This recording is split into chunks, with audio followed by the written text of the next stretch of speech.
I never intended to hide my success. Standing outside my aunt's suburban ranch house in Austin on a chilly Christmas Eve in 2019, I watched frost gather on my leather boots and thought about how differently things might have turned out if my family had believed in me just once. My name is Tessa Langford, and I'm the founder and CEO of Solaria Strategy Partners, a rising star in energy consulting across the American Southwest. But to my family, I'm still the reckless one who left a safe analyst job at Dawson & Green 6 years ago to play entrepreneur. The string lights blinked indifferently as I remembered last year's Christmas dinner. "Are you still freelancing?" my cousin Marianne asked, swirling her wine, her MBA from Rice always somehow front and center. "Uncle Dean knows someone hiring for admin support at Chevron," my mom added helpfully, not realizing Chevron had just paid my firm over $3 million, 0 cents, to help restructure their regional solar division. My uncle, Robert Langford, spent 25 years at Langford Energy Services, a company started by his father. He climbed to VP while his brother, my dad, drifted between roles. The resentment between them shaped everything about our family gatherings. "Success means loyalty," Uncle Robert always declared, nodding at Marianne and her textbook career path. Business degree, oil industry job, aggressive networking. I'd chosen my own way. After double majoring in environmental science and economics, I spent 4 years at Dawson & Green. While others played office politics, I built something real. My first solo client was a tiny wind tech company in Lubbock. Within 5 months, they'd doubled their output. When I finally resigned, my mother cried, "You're walking away from a future." She didn't know I was walking into one. So, I built Solaria.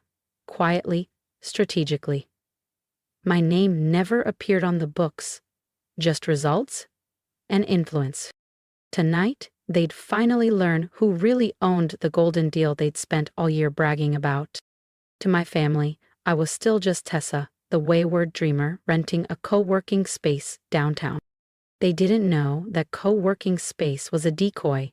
My actual headquarters took up the top 3 floors of Austin's premier high-rise overlooking Lady Bird Lake, but since no one in my family ever bothered to visit, the illusion remained intact. I took a breath and rang the doorbell. My aunt opened it, her face lighting up before settling into that familiar wrinkle of concern. "Tita, sweetie, we weren't sure you'd make it."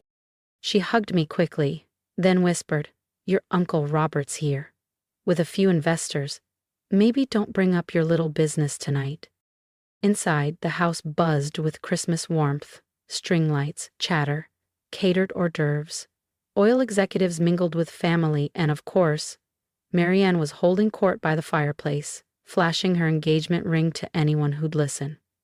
Her fiancé Jared, now a junior VP at Langford Energy, stood nearby, soaking in every compliment. "Tessa!" my uncle called from the bar. He was already tipsy. "Come meet Glenn Martin from Velocity Core. They're hiring data entry." I almost laughed. Velocity Core was actually one of my clients. My team was finalizing their $120 million 0 cents transition into renewable assets. But to them, I was just another Langford who never quite lived up to the name. Before I could answer, Uncle Robert swept in, all charisma and arrogance, trailing 2 suited board members. My uncle's loud voice boomed, "These merger talks with Horizon Grid are killing me." I stiffened slightly. Horizon Grid was my company. A shell I'd formed precisely to bait Langford Energy into over-leveraging. "You know," my uncle mused, "if we could just get a meeting with Solaria Strategy Partners, this merger might actually move forward." "Too bad their CEO won't take meetings," one of the board members added. I sipped my cider to hide the smirk tugging at my lips. They didn't know she was already in the room. "Not yet," Uncle Robert growled, "but they'll have to meet with us eventually. We're Langford Energy, after all." I couldn't help myself. Maybe they're not impressed by the name anymore. The room fell silent. My uncle's drink froze halfway to his lips. My mother's eyes widened. My father's jaw clenched. "Tessa," he said sharply, but I didn't stop. "From what I hear, Langford's market share has shrunk. The merger with Horizon Grid isn't a bold expansion, it's a lifeline. The words landed like a slap. Years of being dismissed, of being the afterthought at family dinners, had finally reached a boiling point. Uncle Robert turned a deep shade of crimson. "How dare you? What would you possibly know about our business?" My father grabbed my elbow and pulled me toward the kitchen. "Now." Once inside, his voice dropped to a hiss. "Have you lost your mind? You embarrassed me in front of Robert and the board." I was just, "You've always been reckless," he snapped. "With your little consulting hobby, pretending you know real business." The door creaked open. Marianne leaned against the frame, her fiancé Jared just behind her. "Maybe she should go," she said with fake concern. "We don't want to give Uncle Robert more stress. The merger matters more than her feelings." My father didn't hesitate. "She's right. Get out. We don't need some low-level consultant spreading rumors." I looked at them. My father's disappointment, Marianne's smug grin, my mother, silent as always, 5 years of hiding everything I'd built. All for this. "Fine," I said softly, grabbing my coat. "But remember this moment. Tomorrow's going to be enlightening." Jarrett scoffed. "What could you possibly do?" I smiled, thinking of the signed merger documents waiting on my desk, bearing the signature of T.L. Phoenix, CEO of Solaria Strategy Partners. "Merry Christmas," I said, stepping into the cold, moonlit night. The next morning, I walked into Solaria before sunrise. The city was quiet, but our offices were already buzzing. "Good morning, Miss Phoenix," Emma said as she handed me a fresh espresso. Only 3 people knew Tessa Langford and T.L. Phoenix were the same person. And today, that secret was about to shatter. If you've ever been underestimated by the people who should have known you best, hit subscribe, because the next part of this story proves just how powerful quiet success can be when it finally speaks. "The Langford Energy delegation is scheduled for 10 a.m., Emma said, stepping in with her tablet. "Your uncle has called 4 times, trying to push it earlier."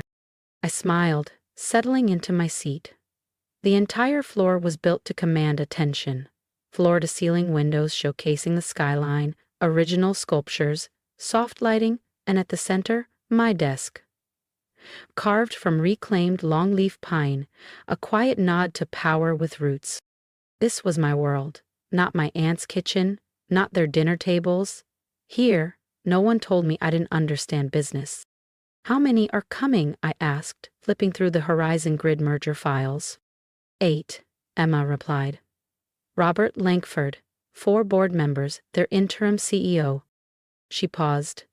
"Your father, Marianne, and her fiancé." Of course! Marianne had just been promoted to head of strategic growth, another shameless title gifted for loyalty, not merit. I inhaled deeply, still hearing my father's voice from the night before. Emma understood and nodded. "Call Gregory at Horizon Grid," I said. "Tell him to be ready." Gregory ran my shell company. He knew exactly what part to play today. At 9:45, Emma's voice returned through the intercom. "They've arrived, early, as expected." Let them wait 15 minutes. In that quiet time, I centered myself. No more masks, no more shrinking. At precisely 10 o'clock, I saw their outlines through the frosted glass. My uncle, pacing. My father, stern. Marianne, whispering to Jared. I adjusted my blazer, touched up my lipstick, and opened the door. Silence. Uncle Robert stood. "Excuse me, where's T.L. Phoenix? We're here to meet with Solaria's CEO." I walked calmly to the head of the table. "You are?" I said. "T.L. Phoenix, Tessa Langford, CEO of Solaria Strategy Partners." Faces turned pale. "This can't be," my father muttered. "She's bluffing," Marianne snapped.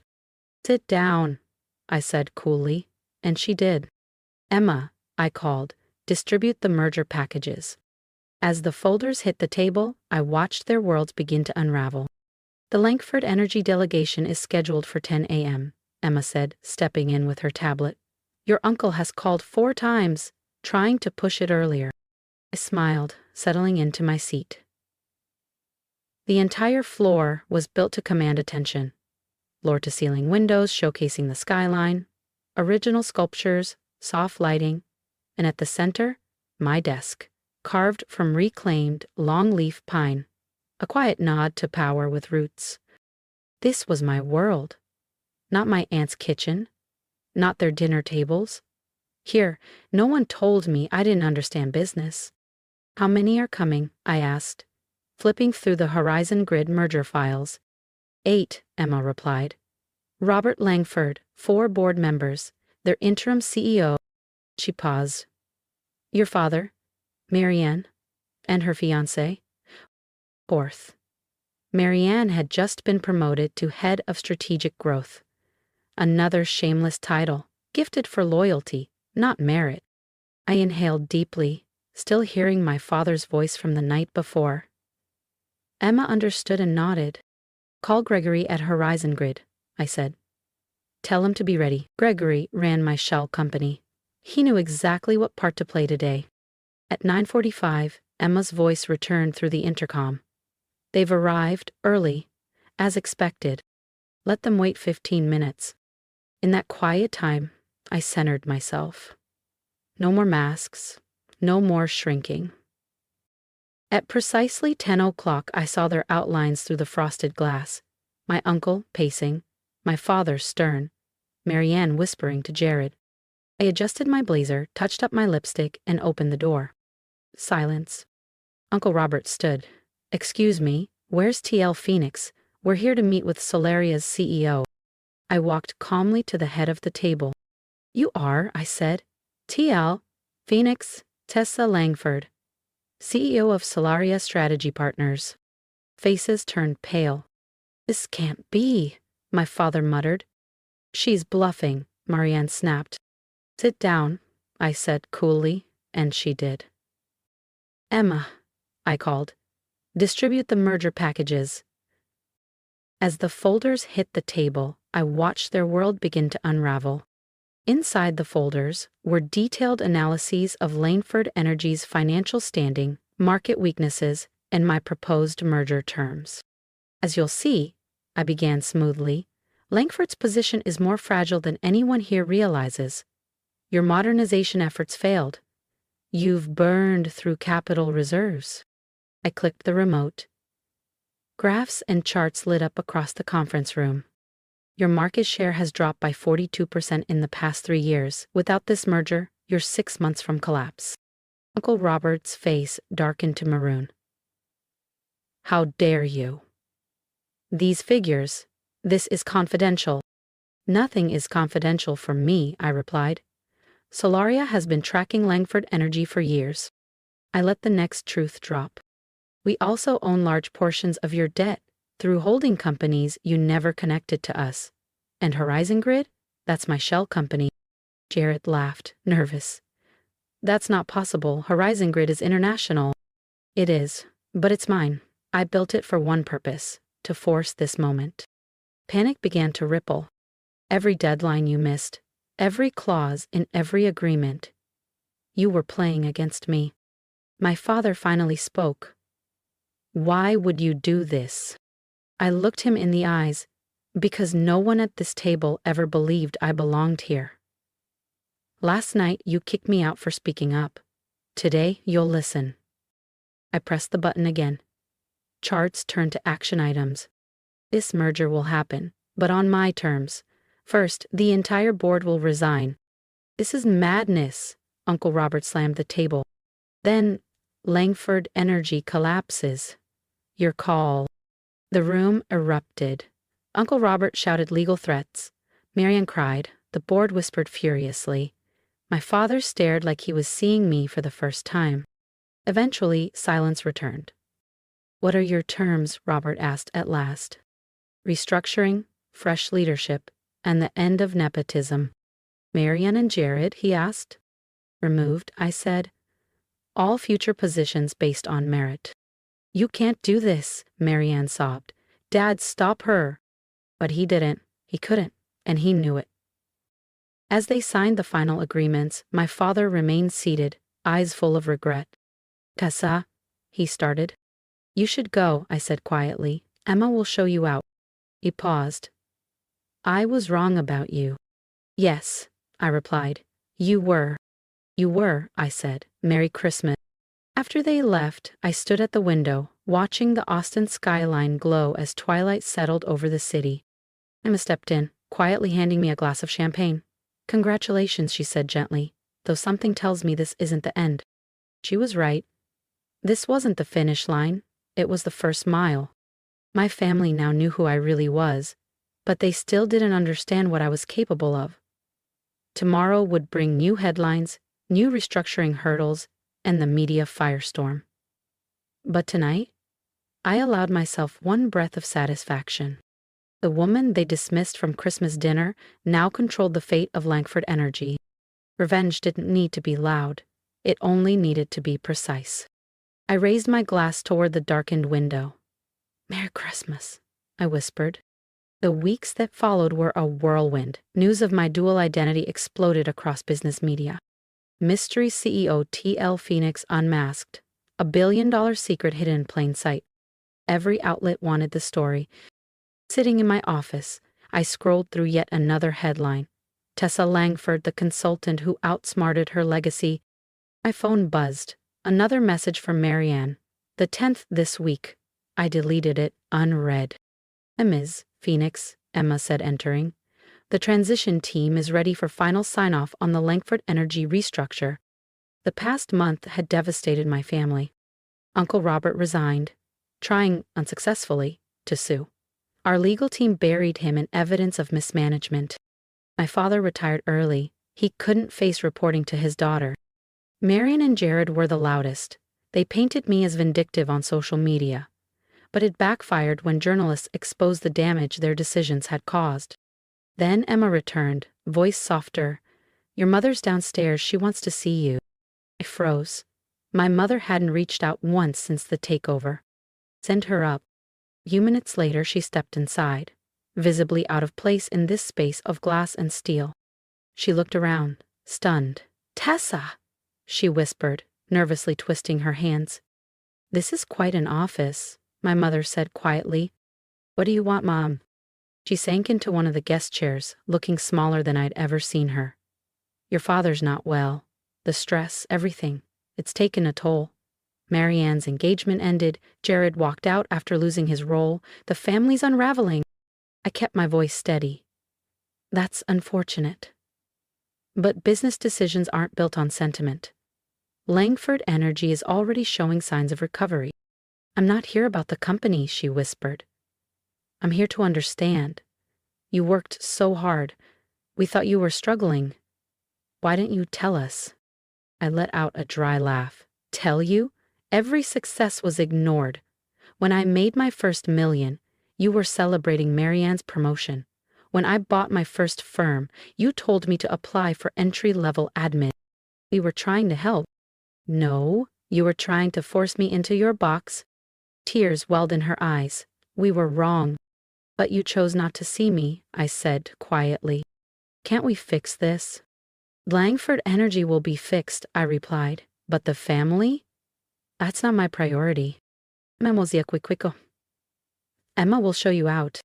As I raised my pen to sign, I heard my grandmother's voice in memory. Something she once told me before she passed. Success isn't about proving others wrong, Tessa. It's about proving yourself right. And I signed the final document. 6 months later, Langford Energy's valuation had doubled under its new leadership. Messages flooded in from family, some furious, others suddenly sentimental. I replied to none, until one message caught my eye. Sophie Langford, Uncle Robert's youngest, the only one who'd never mocked me. I don't want anything, just wanted to say you inspired me. Watching you claim your power gave me the courage to try.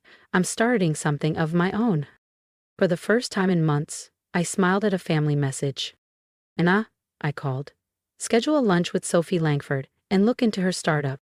Emma tilted her head. As family? No, I said. as an investor interested in real potential. That's the legacy I wanted.